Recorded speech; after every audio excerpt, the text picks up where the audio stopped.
अंकित अवस्थी, आप हैं मेरे साथ में एक ऐसी विषय पर चर्चा करने के लिए जो कि लोकतंत्र के लिए अपने आप में एक बहुत बड़ी चुनौती है। लोकतंत्र जहां पर जनता का जनता के द्वारा जनता के लिए शासन होता है और ऐसी स्थिति में अचानक ये खबर आती है कि चुनाव हों और चुनाव के अंदर हारने वाली पार्टी ये मानने से इनकार कर दे कि वो हारे हैं। और हाल ही के दिनों में ऐसी घटनाओं का दोहराव हुआ है। आज से 2 साल पहले 2021 में जब डोनाल्ड ट्रंप के लिए चुनाव लड़ा गया था तो एक तरफ बाइडेन और दूसरी तरफ ट्रंप। उस स्थिति में ट्रंप समर्थकों ने चुनाव परिणाम को मानने से इनकार कर दिया था। परिणाम स्वरूप ट्रंप समर्थकों ने कैपिटॉल हिल, जहां पर संसद भवन बना हुआ है, उस पर चढ़ाई कर दी थी और वहां पर हमला हुआ। जांच बैठी और हमले की जिम्मेदारी ट्रंप के ऊपर डाली गई। अर्थात यहां पर लोकतंत्र के ऊपर एक प्रश्न खड़ा होता है।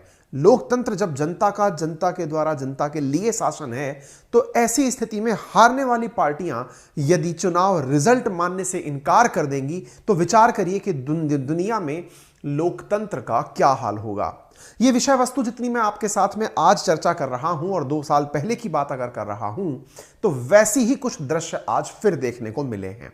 जैसे आज से 2 साल पहले कैपिटॉल हिल के दौरान देखने को मिले थे, वैसे ही कुछ दृश्य आज फिर से देखने को मिल रहे हैं। तरीका सेम है, बस जगह का अंतर है। तरीका सेम है, अर्थात चुनाव में हारने वाली पार्टी। कौन हारा जरूर बताएंगे, लेकिन हारने वालों ने अपने द्वारा, अपनी भीड़ के द्वारा इस देश की संसद, इस देश के सरकारी सिस्टम सब पर अमला बोल दिया है। आपके सामने कुछ तस्वीरें हैं जिसमें कि हिंसा के दौरान जो समर्थक लोग हैं, किसके समर्थक? तो आंसर है बोल्सोनारो के समर्थक। बोल्सोनारो कौन? ब्राजील के पूर्व राष्ट्रपति। ब्राजील जो कि एक दक्षिण अमेरिकी देश है, उनके समर्थकों के द्वारा राष्ट्रपति भवन की इमारत पर जो चढ़ाई की जा रही है वो इन तस्वीरों से साफ साफ दिखाई पड़ती है। साथियों, कुछ ऐसी ही तस्वीर अगर आप मैच करें, जरा जनता को देखें, जनता को संसद भवन पर जाता हुआ देखें, अगर आप इन तस्वीरों से इस तस्वीर को मैच कर पाएं तो बहुत आसान हो जाएगा।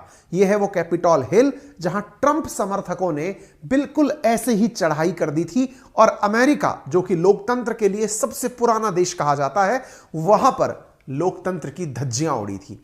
बैक टू बैक 2 सालों में लोकतंत्र की धज्जियां इस बार कहां उड़ी?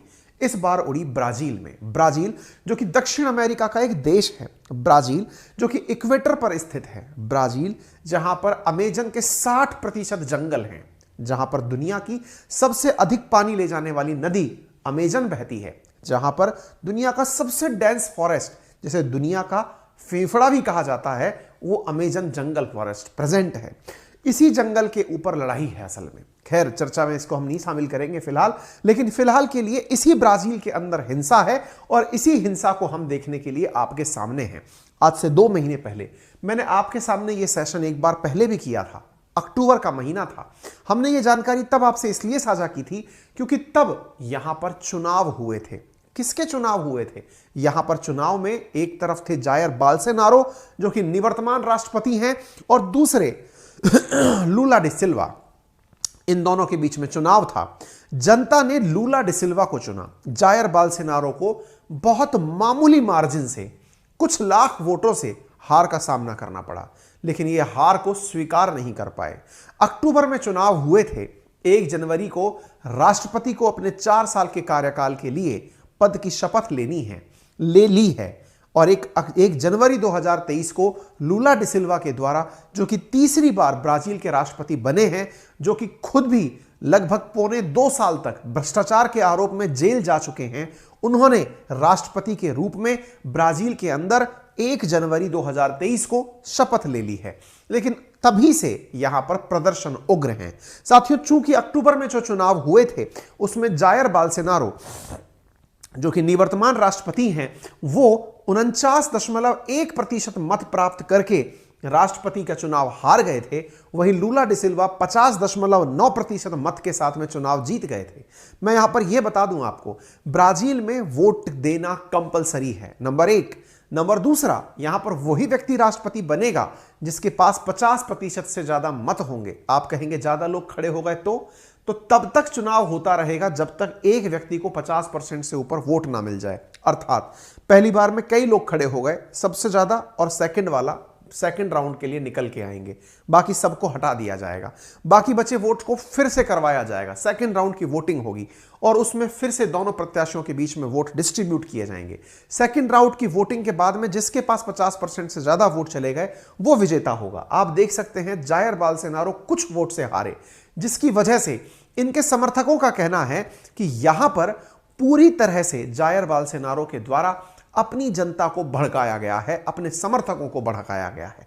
तभी तो हर जगह सुर्खियों में है कि ब्राजील के एक्स प्रेसिडेंट ने जो यहां की संसद है, जिसको कांग्रेस कहते हैं, उस पर हमला करने के लिए, सुप्रीम कोर्ट पर हमला करने के लिए लोगों को भड़काया था। इंटरेस्टिंग बात यह है कि जायर बाल्सेनारो डालकर बैठे हुए हैं।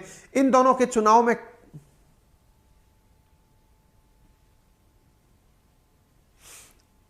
चुनाव में जो जीता जो हारा, उनके आधार पर यहां पर बड़ी मात्रा के अंदर झगड़े चल रहे हैं, ठीक है ना।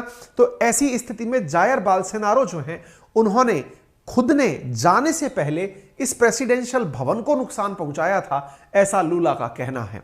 साथियों, लूला जो यहां के जो राष्ट्रपति बने हैं, उन्होंने यहां पर 1 जनवरी 2023 को राष्ट्रपति पद की शपथ ली और इनके समर्थक भी बड़े शान और साजो सामान के साथ जब शपथ ग्रहण समारोह हुआ था तब पहुंचे थे। लेकिन इतना मार्जिन के साथ में इलेक्शन हुआ है कि हारने वाले को लग रहा है कि मैं हारा नहीं हूं, मुझे हराने की प्रयास किए गए हैं। वहीं लूला समर्थकों को है मानना है कि चाहे मत 1 से कोई चुनाव जीते, लेकिन जीतना चाहिए। ऐसी स्थिति में भारत का मत मायने क्यों रखता है? क्योंकि पूरी तरह से पूरी दुनिया इस बात से बहुत ज्यादा खफा है कि लोकतंत्र में जहां चुनाव मायने रखते हैं, वहां पर अगर हारने वाली पार्टी अपने द्वारा चुनाव के रिजल्ट्स को स्वीकार नहीं करेगी तो ऐसे तो किसी भी देश के अंदर दंगे भड़क सकते हैं। तभी तो यूनाइटेड नेशंस के द्वारा, अमेरिका के द्वारा, इवन भारत के द्वारा चिंता व्यक्त की गई है। प्रधानमंत्री नरेंद्र मोदी के द्वारा भी इन हिंसा के ऊपर अपने द्वारा चिंता व्यक्त करते हुए कहा गया है कि हम वर्तमान में जिन्होंने राष्ट्रपति पद की शपथ ली है, लूला, उनका समर्थन करते हैं। इसका अर्थ यह नहीं हुआ कि हम राष्ट्रपति में बाल्सेनारो जब थे तो उनका समर्थन नहीं करते थे। जो विजित होकर आए हैं, हम उनका सम्मान करते हैं और लोकतंत्र का सम्मान इसी को कहा जाता है। दंगाइयों और प्रदर्शनकारियों ने बकायदा भवन के अंदर घुस करके अपने यहां का नेशनल एंथम भी गाया है, यानी कि यहां पर गजब लेवल का प्रदर्शन चल रहा है। लोग मतलब प्रोटेस्ट करने के लिए सड़कों पर निकले हुए हैं। पुलिस फोर्स के द्वारा गोले बरसाए जा रहे हैं, हेलीकॉप्टर से कैनन बरसाए जा रहे हैं ताकि यहां पर शांति स्थापित की जा सके, ठीक है। अब भारत के प्रधानमंत्री के द्वारा जो कहा गया वो आप सुन लें। Deeply concern about the news of writings and vandalism against the state institution in Brasilia. Democratic traditions must be respected by everyone. We extend our full support to Brazilian authorities. ये बात बहुत मायने रखती है। ये बात इसलिए भी बहुत मायने रखती है क्योंकि दुनिया का सबसे बड़ा लोकतंत्र भारत है और सबसे पुराने लोकतंत्र और सबसे बड़े लोकतंत्र को बचाने के लिए एक बहुत बड़ी जिम्मेदारी होती है। सबसे पुराने लोकतंत्र की तरफ से मैसेज है, आई condemn the assault on democracy and the peaceful transfer of power in Brazil democratic institutions have our full support and the will of Brazilian people must not be undermined. I look forward to continuing the work with. आप यहां पर यह message देख सकते हैं। ठीक इसी प्रकार से कुछ ही घंटों बाद भारत के प्रधानमंत्री का मैसेज भी देख सकते हैं, जिसमें उन्होंने अपनी तरफ से ब्राजील की जो अथॉरिटीज हैं उनका पूरा समर्थन करने का वादा किया है। इसका अर्थ आप समझिए, सामान्यतया भारत किसी देश के आंतरिक मसलों पर कुछ भी कमेंट्री नहीं करता है, लेकिन भारत के प्रधानमंत्री के द्वारा यह कमेंट किया जाना हमारी अपने ऊपर जो विश्वास है कि हम दुनिया के सबसे बड़े लोकतंत्र हैं, तो ऐसी स्थिति में हमारी एक मोरल रेस्पॉन्सिबिलिटी बनती है कि लोकतंत्र पर जहां भी हमले हो रहे हो, भारत उनके बारे में आकर के बातें बोले, ठीक है।